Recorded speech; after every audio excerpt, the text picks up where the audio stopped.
So recently, I think on this Tuesday, the Israel Prison Service sort of provided us with a rare sneak peek at its Rakefet wing.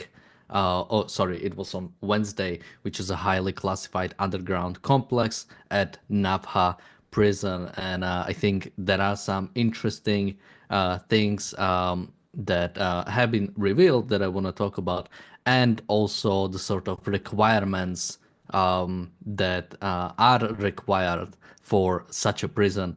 There was also another story where someone from the hospital, from the Kamal Adwan hospital, it has actually spoken out about what Hamas has been doing, what has been going on. We also have Mark Pellegrino joining us. Uh, hey, Mark. Hey man. So we already started. So I mentioned how, yeah, today we're gonna talk about the prison. Just quickly, did you get a chance to check out the story? Yeah, just now actually. Yeah. So yeah, and I also mentioned we'll take a look at the at also some of the things that were said by a Hamas member who actually spoke out about the tactics Hamas has been using. But first, sort of going into the prison. So basically, this was closed down in, I think, the 70s or around that time. It used to hold the Israel's most dangerous criminal. It closed down, and then it was reopened on October 7th, because basically there was not enough space to put terrorists that were caught on October 7th in. So yeah, I mean, Mark, what do you think about just some of your first thoughts about yeah, the fact that well, there is this prison and there is a sort of requirement. Later in the article, they go on to say about how they still keep the prisoners at the so-called the minimum required by the international law. I'd say those prisoners are quite lucky to get the minimum required by quote unquote international law. They certainly don't deserve it. That kind of savagery, to be caught directly in the act of terrorism, which most of them were. That means not only destroying property, but murdering, raping, and mutilating human beings. Um, as far as I'm concerned, they're being treated with far more civility than they deserve. Yeah, I mean, I was thinking about it, but if you really look at what's going on, and I've looked into what is like the minimum requirement under international law, and I think these people are actually treated better than the hostages in Gaza. Actually, there is no oversight. Since October 7th, there was, there. I don't think Red Cross or any other organization was allowed to go see the hostages, and so just so some of the few things that are sort of like the minimum with comply with international law. So each prisoner receives 1 hour of daily exercise. I don't think hostages get anything like that. Um, and I have from the facilities commander the quote: "The conditions in the Rakefed wing are among the harshest in the IPS. IPS is the Israel Prison Service. The prisoners held here participated in an October 7 massacre, and they are extremely dangerous, highly trained operatives. The IPS must remain vigilant at all times, and as extraordinary events can happen at any moment." And also earlier they go to say about how, yeah, basically every single cell is monitored, single thing is basically made sure nothing crazy happens. And I'll read you from the international law what is sort of like the um, how it's viewed from that perspective. So the standard minimum rules for the treatment of prisoners, now quoting: "International law mandates that all detainees, including those accused of terrorism, be treated humanly and with respect for their inherent dignity. This is enshrined in instruments such as the International Covenant on Civil and Political Rights, which stipulates that, now quoting, all persons deprived of their liberty shall be treated with humanity and with respect for their inherent dignity of the human person. So, Mark, on October 7th, terrorists from Gaza broke through the fence, went into Israel, started killing people, started kidnapping people, and some of them were caught and were put in prison. And tell me, what inherent dignity, what does it mean? I think this is sort of goes to the more philosophical aspects of international law. That's why I call the episode International Law, Love Thy Terrorist. What do you think goes to the, what do you think sort of like supports or sort of is behind this idea of inherent dignity of human person that sort of Yeah, leads you to, yeah. same thing that infects the libertarian community right now. It's the concept of natural rights, that we're sort of born with these things called rights, that follow us around wherever we go and irrespective of what we do. And other people are obligated to treat us as if we have those rights irrespective of what we've done. The fact of the matter is we don't have inherent rights. We don't have inherent dignity. These things, rights, are something that we recognize as a social moral principle, a requirement for peaceful coexistence with our fellow man, something that these murderers, these savages, these rapists, these thieves actually threw away. They negated rights. They threw them away. And as far as I'm concerned, until they surrender and embrace civility again, do not have any inherent rights whatsoever. The fact that we are endowing them with a dignity they don't deserve is at once lucky for them and unlucky for us, because it shows a degree of moral unclarity, a kind of Christian ethic of sacrificing the good for the less good. These people don't even deserve. They deserve less than what they're giving the poor Israeli prisoners and American prisoners still underground, who probably haven't seen the sunshine in over 400 days, who are being starved and abused on a daily basis. These people deserve less than that. Yeah, and oftentimes I hear how when you're talking to someone who is pro-Hamas, and you mention the hostages, they talk about, well, what about the Palestinian hostages in Israeli prisons? And whenever I hear that sort of equivalency, the fact that the people and they, the Israelis in Gaza should be called hostages. They are not prisoners. They were not caught doing something illegal. They were not, they didn't break any laws.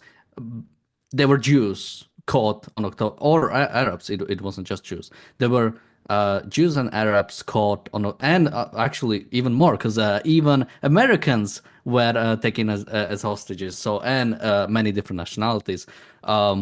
So they were caught on October 7th for being in Israel, and they were taking them back into Gaza to be hostages, to be bargaining chips, and to try to equate these people with the people who committed these acts, the people who killed people on October 7th, the people who kidnapped people on October 7th, the people who even yes, stay there. I mean, this didn't just happen on October 7th. It took a few days before all the Palestinians were basically removed from the area, were either caught and arrested or were killed. So yeah, this idea of yes, yeah. I mean, Mark, what do you think about? Have you ever heard about like people trying to talk about the Palestinian hostages in Israel? Yeah, yeah, it's despicable, the moral equivalence that they draw between terrorists who've been caught in the act of committing terrorist acts against Israelis and innocent people at a music festival, or innocent people simply who happened to be at the wrong place at the wrong time when these savages broke through and invaded their kibbutz and murdered and kidnapped them. There is no moral equivalence between them. The people who are in Israeli prisons are largely people who have committed crimes against the state of Israel, against individuals within the state of Israel. and they're being held because they are criminals. Let's not forget that in prisoner quote exchanges and in hostage exchanges in the past, Israel has released in good faith hundreds and hundreds of these prisoners, a number of whom have turned out to be mass murderers in the future and planners of mass murder in the future. So let's not forget Yahya Sinwar spent a great deal of time in Israeli prison before he was released to help mastermind this horrible act against Israel and to terrorize his own people. So there's no moral equivalence, and no matter how you twist that pretzel up, it's not it doesn't make it so. So they can scream all they want. They have the loud voices, and people who aren't thinking about this very deeply often follow their cues, unfortunately. Yeah, in some of the past episodes we've talked about, I think we had one disagreement on the show. I don't mean the two of us, but sort of the host on the show had a disagreement about when it came to torturing Hamas members or when it came to capital punishment. And so on this, when it came to this story, we had the National Security Minister Itamar Ben-Gvir, also commenting on this facility, stating this is a natural place for terrorists underground. And he also went to express his hope that Prime Minister Benjamin Netanyahu would support the advancement of the death penalty for terrorists. And now, when it comes to sort of the idea of prisons, when it comes to the purpose of them in sort of like civil society, let's say in America, when someone breaks the law, which in ideal society, it would have to be either, actual violent act or some really great amount of fraud. Basically, you wouldn't have people in jail. I don't know how harsh it is in Slovakia, sorry, in America, but in Slovakia, if you have like one joint of marijuana, you can go in to jail for like 15 years or into prison for 15 years. So like one of the harshest. And so, when sort of the law isn't fully, let's say, objective, and you have things like that, I'm really skeptical about like prisoners being super harsh, as well as for the so-called white collar criminals, as much as they might defraud people of millions of dollars. I think when you don't straight up commit violence, there should be also a bit, let's say, milder prison. But when it comes to this, again, these are not the people caught on October 7th. These are not Israeli citizens.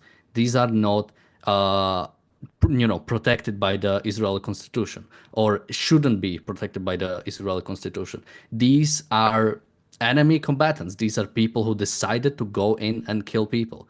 If, they were during the Second World War, you had like Mexico declaring war on USA or something like that, you wouldn't consider, those people, Mexicans, in that scenario as like, well, they are just like Americans and they deserve the same rights. No, they try to declare war on you. You have to do anything that is necessary. And the fact that after they are caught, they are sort of treated, there is like a demand to be treated with respect or treated with like any sort of thing.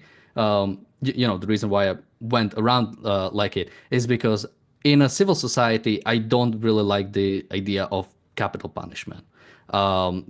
One, it can go wrong, and also at the end of the day, those are American citizens, or those are citizens of a civilized country, and I think still deserve sort of like some basic presumption of innocence. But these people are not innocent. These people don't deserve any sort of presumption of innocence. The only reason how you could get caught in the only reason how you could end up in the prison is because you were caught on October 7th. And I mean, Mark, what do you think about, so Itamar Ben-Gvir talk about capital punishment for these people? And the fact is, if you were a Hamas member or a Palestinian Jihad member or whatever on October 7th, IDF most likely killed you if they couldn't arrest you. And if they could arrest you, they did. But, my question is now, what is the goal of just keeping them hold as prisoners. I mean, would you, as Itamar Ben-Gvir, would you support the idea of capital punishment when it comes to, let's say, the people who perpetrated October 7? I mean, the example could be like the Nuremberg trials, for example.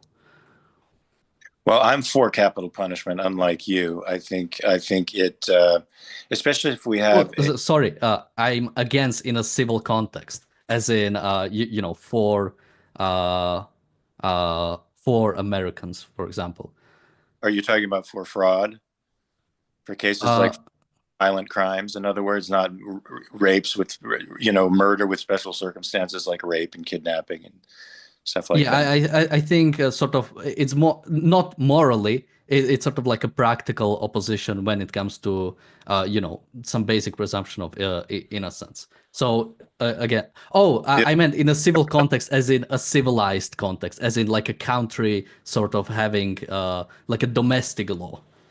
the presumption of innocence happens during the due process. Once a person is found guilty, they still have an appeals process that has the presumption of innocence along with it. But once they've exhausted that appeals process, then they are considered guilty beyond a Yeah, reasonable doubt.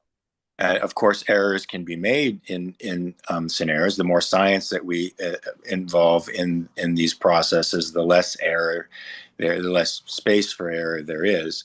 But I am all for the death penalty. I'm for a legal system that gives restitution to the victim. So if you've ripped off a victim, you should be incarcerated and pay off the debt that you owe the victim with interest, and you get set free once you've done that.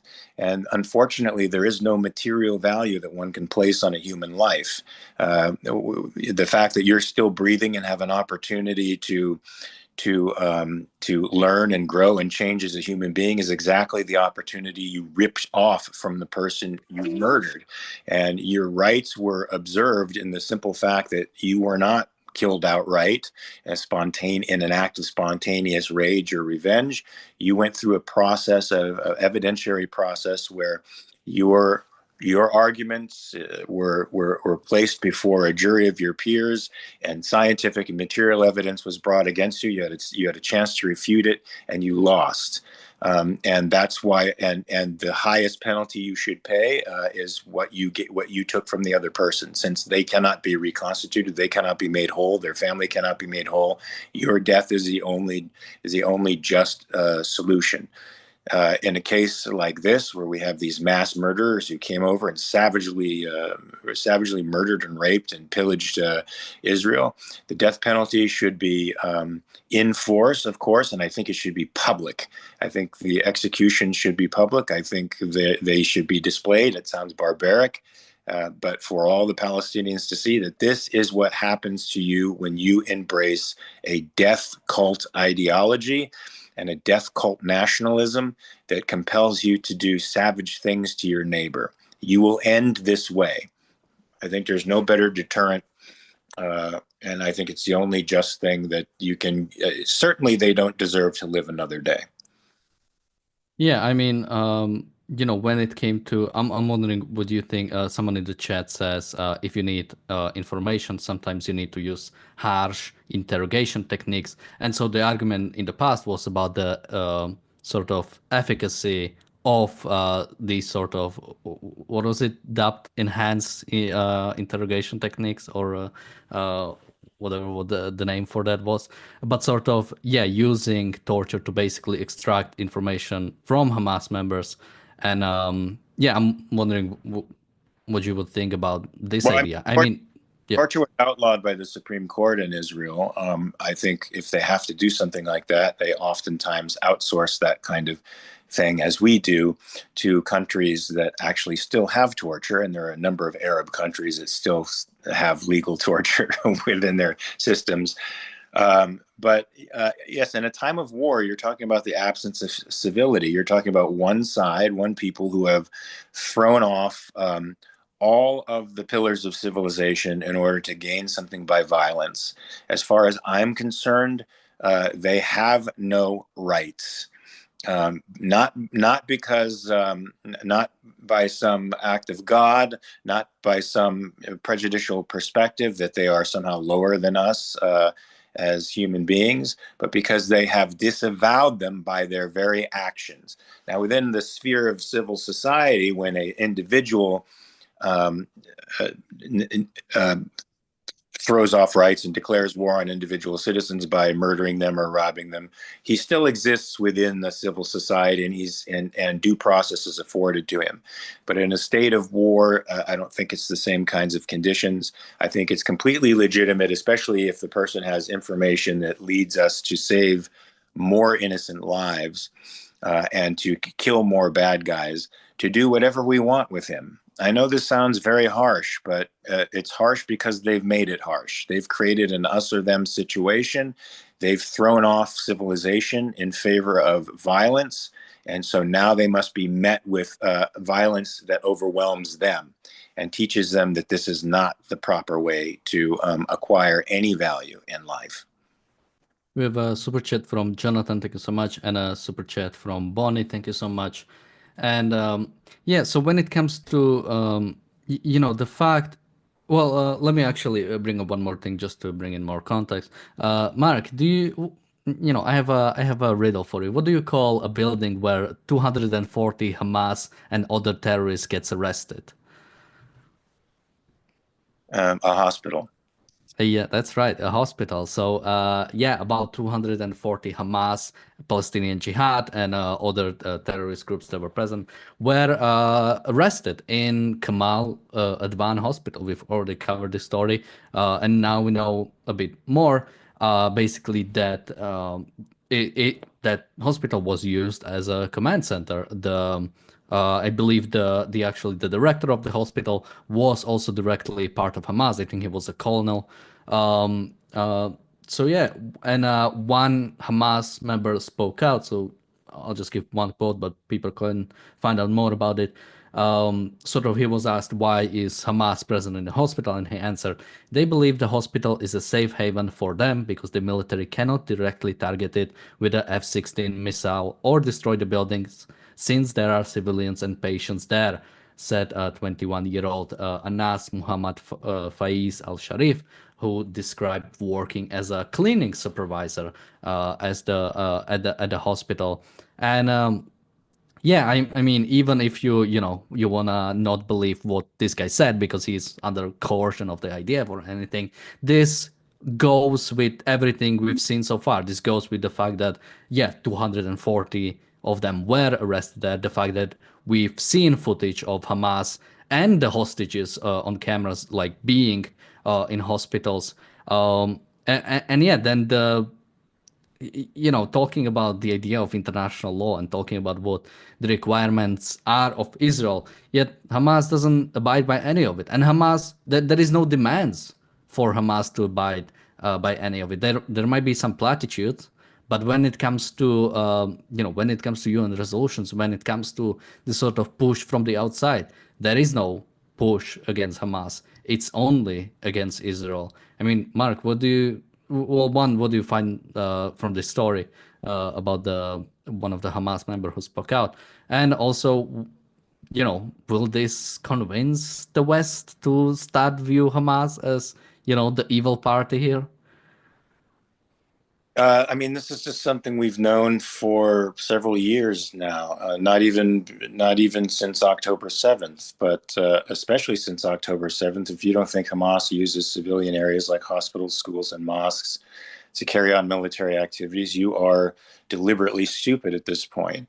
And those people can't be convinced. They have a hard on against Israel. They want Israel gone, and they're not going to listen to evidence that suggests their side are not just revolutionaries but savages who are nihilistic and want the destruction of a country. They don't want to build anything of their own. For Christ, they've had at least 5 opportunities to have an independent state. They could have well shared with Israel. Israel attempted to unite all the Arab countries in an economic program from which they would all benefit, with a slow, gradual emancipation of the Palestinian territories into statehood. They tried all that. They tried it, and in the middle of it, were disrupted by the ideological savages that inhabit both of those regions. So this is a Palestinian problem. The people are infected with horrible, horrible ideas, and they're not going to realize that those ideas are horrible until they are, I think, brought to the lowest possible point. You know, they say alcoholics who are abused of bad ideas as well have to hit rock bottom before they realize that it's time to give up their bad ways and start a new life and thinking differently and acting differently. And I feel like the Palestinians are in that case too. I just wish the Israelis did not feel the necessity to placate the international community, which is completely gone insane and morally inverted, and would just pursue their own interest, which is their own lives, the safety of the Israeli people, which means a much, much, much harsher attack on this pathological society, an attack that renders them helpless and incapable of evading the fact that they hold on to evil ideologies. We have a very revealing chat, a comment in the chat. Someone says, Israel destroyed 18 out of 20 hospitals in Gaza. I don't give a shit if there's Hamas members in the hospitals, which I don't believe. But even if members of Hamas military wings in hospital, it's still a war crime. And I No, think that's no, it isn't. It isn't a war crime when militants are in there, when they are hiding military caches there, shooting rockets from there, aiding and abetting soldiers from there. It's not a war crime. It's a legitimate target. So this person has his head straight up his ass, as most of these people do. It's not a war crime. You know what a war crime is shooting rockets indiscriminately into civilian areas. That's a war crime. War crimes have been committed by the Palestinian people for decades upon decades upon decades, and they have never been taken to task by the UN. There's never been resolutions charged against them for the horrors that they've committed against Israeli people, hacking them to death in the middle of the street, stabbing them to death, running them down with cars, blowing them up in buses and discotheques. None of this stuff, which was at the behest of Hamas and even the Palestinian Authority, was ever put on the table at a UN and a UN resolution drawn up against them. But you know what was? Israeli responses and retaliations to that kind of horror were. So, pal, you got your head up your ass. Get off, get out of here. Just get out of here. You bug me. Yeah, someone in the chat says wounded militants are a protected class like civilians. So when we No. say 200, I think technically they are, but when we talk about the people who were arrested in the hospital, it's not like there were 240 people with broken legs or sort of legs in casts and sort of just there. They were fighting, but now they were like they were using the site as actual military site and sort of going into the international law. The fact is, nobody cares. It's only what works against Israel. Nobody cares if Hamas or the Houthis are breaking international law. When Norman Finkelstein was asked about the Houthis attacking the international shipping and how it breaks the international law, he said it doesn't matter. It hurts Israel. So for these people, yeah, you could say, yeah, you're right. Under international law requires things from both sides. It requires the attacker to not attack sort of like these protected areas, but it also requires of the defender to make sure those protected areas don't involve military infrastructure. So yeah. And I just what the war crime is. The war crime is initiating the war in the first place. That's the war crime. War itself is the negation of civilization, and these attempts to sanitize war by placing laws and rules on it only hobble the defenders. The attackers exploit these quote unquote laws and rules of warfare because they're never called out when they violate them. They use it to hobble the defensive power in its capacity to end the war permanently. Now, if you want an end to civil strife over there in the Middle East, you have to let Israel completely and totally defeat Hamas. Now, that's not pretty. And it's not pretty because the Palestinian people aren't making it pretty. The Palestinian people have said over and over and over again they do not want to live with the Jews. They don't want a two-state solution. They want the Jews annihilated. I'm sorry, you've just said it's either us or them. And any moral person would say, okay, I'll take me over you. If that's the way you're going to put it, if this is the new moral calculus, then it's time for you to go. And it's not the Israelis' fault for this; it's the Palestinians' fault for drawing the line in the sand and never moving it, never adjusting, never changing. They haven't in 70 freaking years. They have never changed their perspective. It's always been about the death and destruction of the Jews and their complete annihilation and removal from that fucking land space. I find that evil and nihilistic, and it's no wonder the Palestinian people have produced nothing of value for the world. All they've produced is angst, agita, terror, pain, dislocation, and war. That's all they've done. We have to go to the reality show, but there's just a few quick comments I want to comment on. So someone says that was just part one. You're also actually allowed to defend hospitals in war zones from unlawful attack with armed force. So if the implication here is that Hamas is in the hospitals because Israel is attacking the hospitals, that's a really funny way of saying it.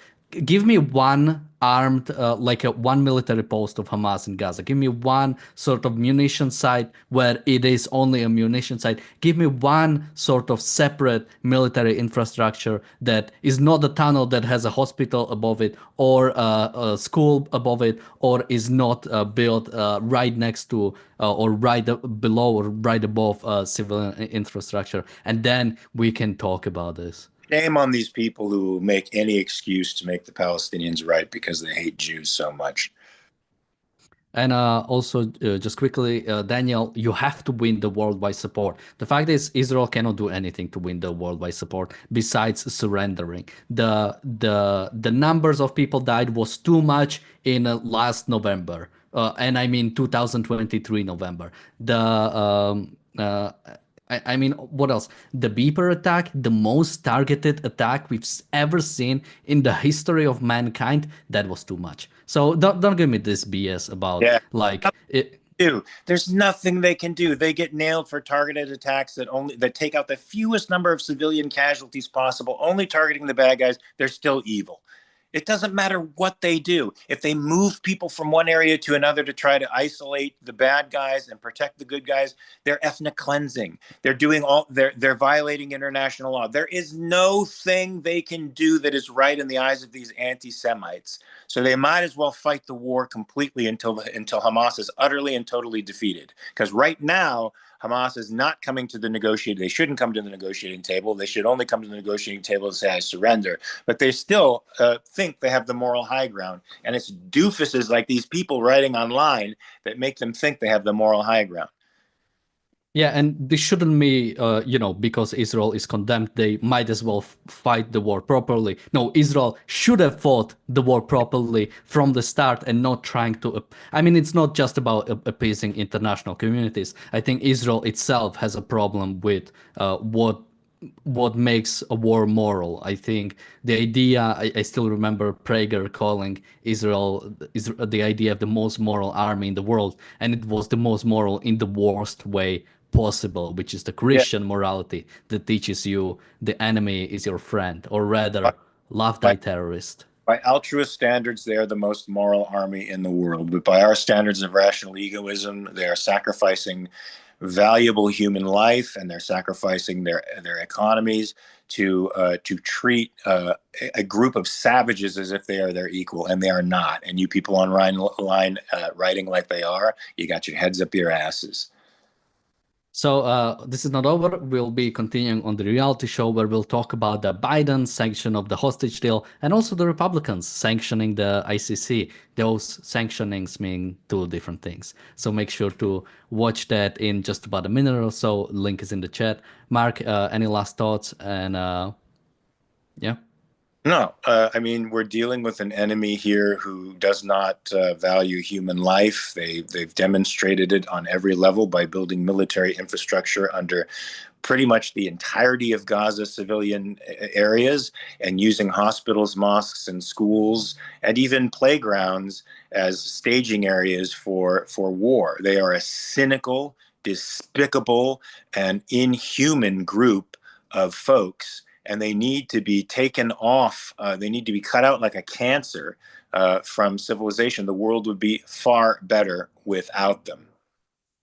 Yeah, so we'll see you on the reality show in just about a minute or so. Thank you, Mark, for joining me today, and bye bye. Bye.